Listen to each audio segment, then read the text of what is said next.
بسم اللہ الرحمن الرحیم۔ السلام علیکم۔ حضرت ابراہیم علیہ السلام نے خواب میں جنت کو دیکھا۔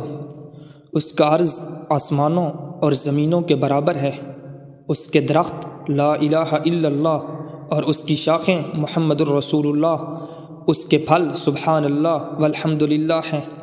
اس کے دروازے پر لکھا ہے محمد صلی اللہ علیہ وسلم، اور آپ صلی اللہ علیہ وسلم کی امت کے لیے تیار کی گئی ہے۔ جب صبح ہوئی تو انہوں نے اپنا خواب اپنی قوم سے بیان کیا۔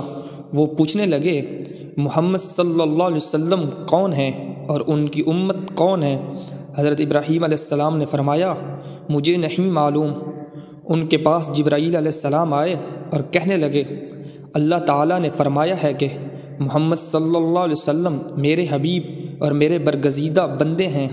اگر وہ نہ ہوتے نہ میں دنیا کو پیدا کرتا، نہ جنت کو نہ دوزخ کو۔ وہ دنیا میں آخری نبی اور قیامت میں پہلے شفاعت کرنے والے ہوں گے۔ ان کی امت تمام امتوں سے زیادہ میرے نزدیک کرامات رکھتی ہے۔ جنت ہر بندے پر اس وقت تک حرام ہے جب تک کہ محمد صلی اللہ علیہ وسلم اور ان کی امت اس میں داخل نہ ہو جائے۔